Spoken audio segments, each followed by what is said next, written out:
having an impact. You think you better because you've been preaching longer? Really?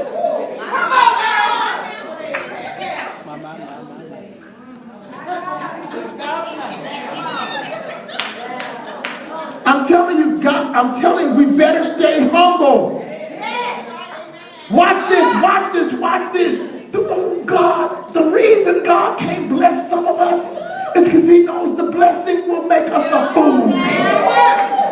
He knows the blessing will expose that we walk in a false humility.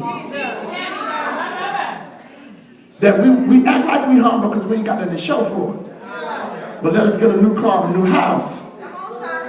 And then our server get tight then. I can't nobody come in this house. Take your shoes off when you walk on my white carpet. If I was saying what I was really thinking, I'd be real ugly. But a few months ago, you didn't have that carpet. Didn't matter what kind of shoes they had on.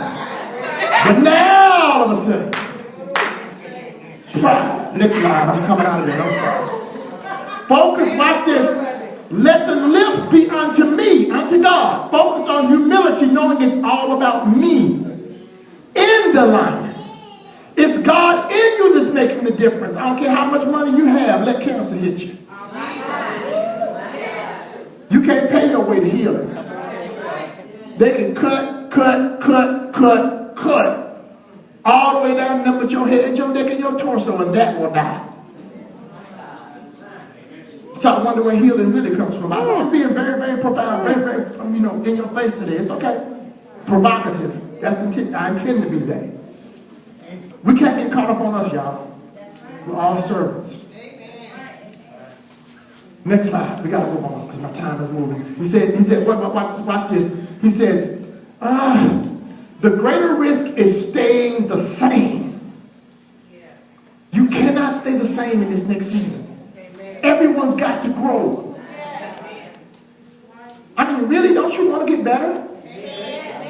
Everyone has, you cannot, the greatest risk we have right now is complacency and staying the same. So we can't get prideful because we're doing well, and we can't get complacent because we're not doing well. We got to come to a medium and move ahead. Watch this. Watch this. They shall become uncomfortable in complacency. And so much so the cultural norm will become activation. Watch this. In infancy maturation, as they go, they grow. So you're going to birth. I just hope you're prepared in the womb. Because you're coming out. You ain't going to have no choice. Watch, you're going to, oh God, I hear the Holy Ghost. You're going to be in the club. You're going to be in the club. And folks are like, why are you in here? You know you don't belong in here. The music you used to love is going to be too loud after a while. You used to be able to tolerate all this smoke. It's going to be choking you out now. You ain't there to make it. I can't stand coming here.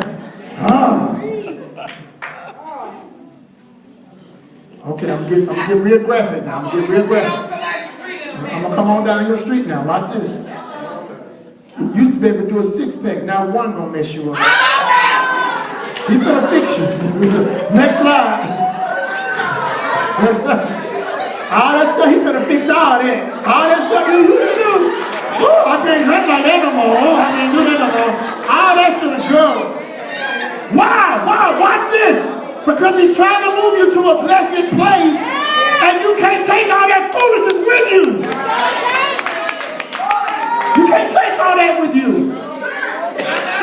Trying to get some stuff out of you and over you. Oh God. Now, I'm going to go street for you. Let's go street just for a minute. Let's go street just for a minute. I wonder how much you spent on your cigarettes over your lifetime. I wonder how much have we spent on alcohol over our lifetime. I could really go there, but I'm going to stay holy. Come on.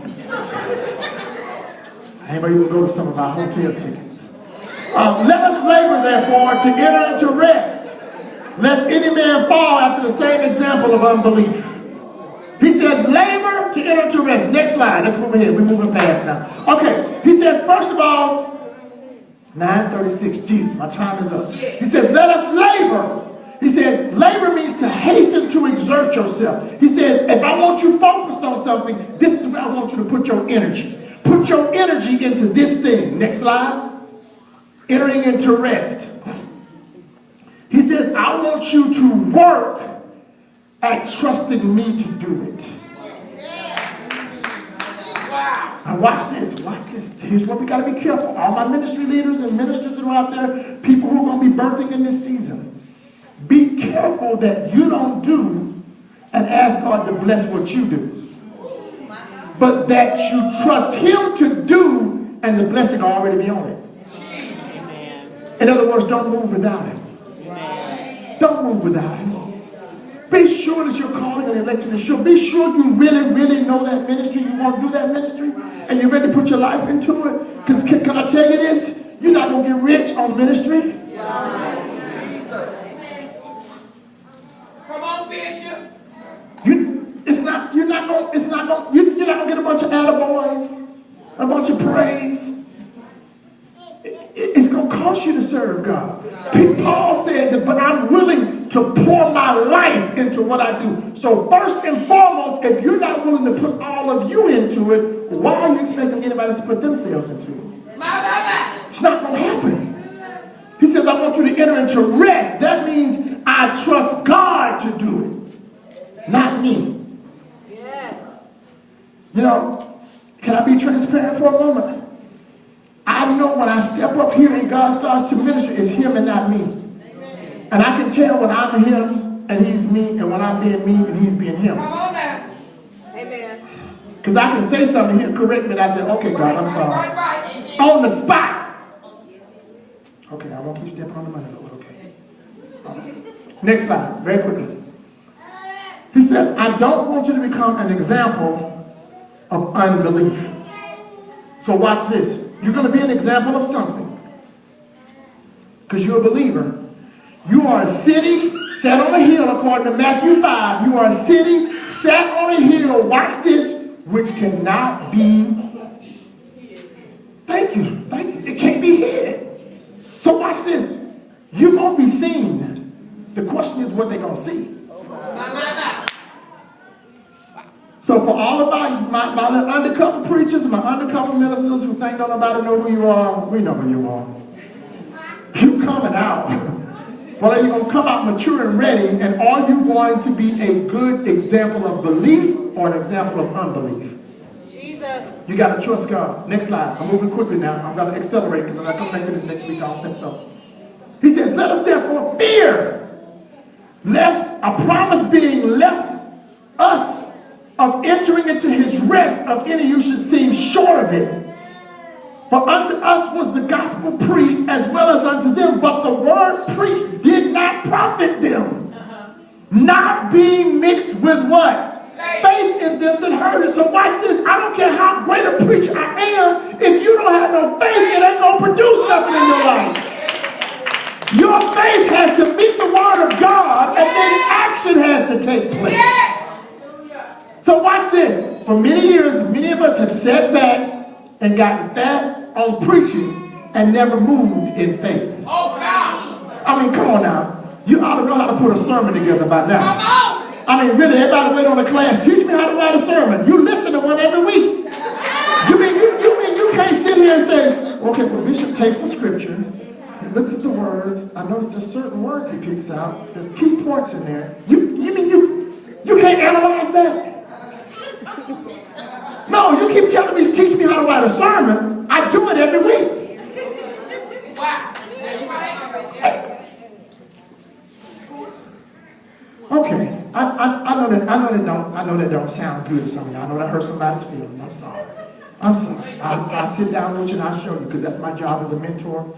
I'm going to do that. But how could you sit every week and not see it as a process?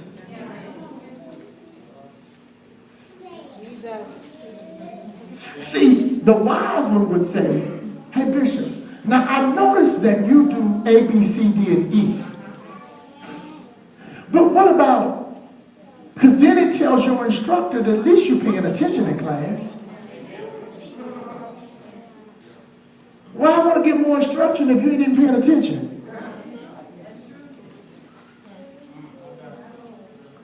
You got word being preached, But it's to no profit if it's not mixed with your faith.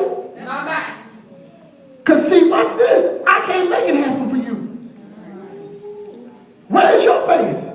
Well, if your faith don't kick in, you can celebrate TD Jakes and Joyce Myers and Creflo and Heart Rams. You can celebrate, you can like, post, do all that. But if you ain't got no faith, all that's a bunch of crap. Where's your faith? No actions for happen without faith. Oh, God, I'm going to have to come back to this next week, but go a little bit further. I'm hitting the next slide. I got to get out of this because I got to save some time. Let me hit these points real quick. I'm going to hit them real quick. I'm just going to say them right now. And you're going to have to come back next week and deal with this. Amen? You're going to have to listen to this sermon again.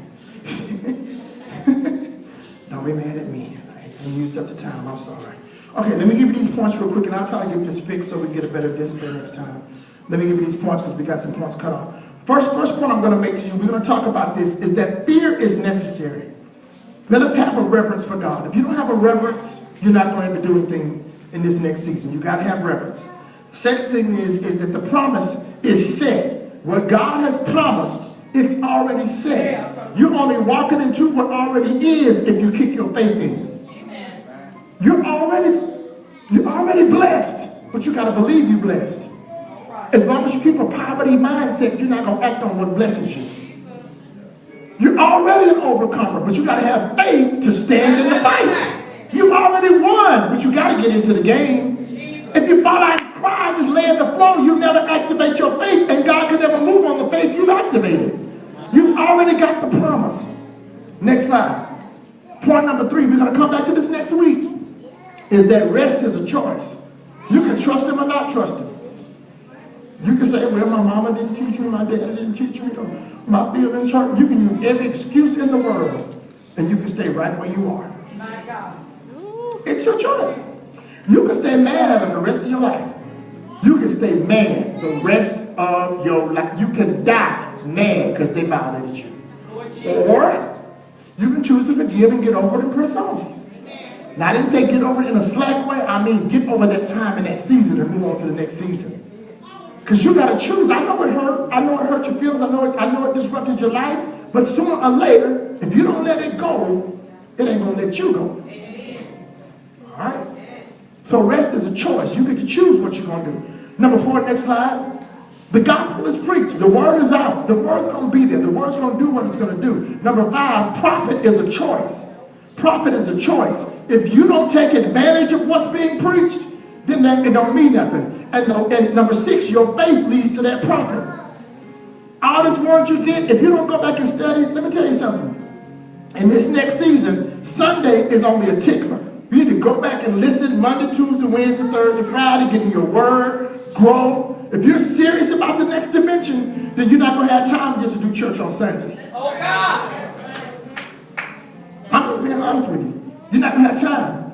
Yeah, even more than that, God's going to wake some of y'all up in the midnight hour. You need to be able to sleep. Well, watch this. I guarantee you there's people out here right now that God is waking up between 12 and 3 and 3 and 5, 3 and 6. Anybody losing sleep at night? Okay, watch this. He's waking you up for a reason, so don't go turn on Andy Griffith or Fred Sanford and watch TV. If he's waking you up from 12 to 3, that's the warfare hours. He's telling you there's intercession on you. Get ready to pray, get ready to fight. If he's waking you up from 3 to 6, he's saying take command of the day. Declare, prophesy, do some things. Speak some things over your life. The reason he's taking your sleep away is so he can activate you. But you go back and watch TV and make yourself fall back to sleep. Next slide, I'm done. Belief leads to rest. Watch this, Message translation. If you believe, though, we'll experience that state of resting.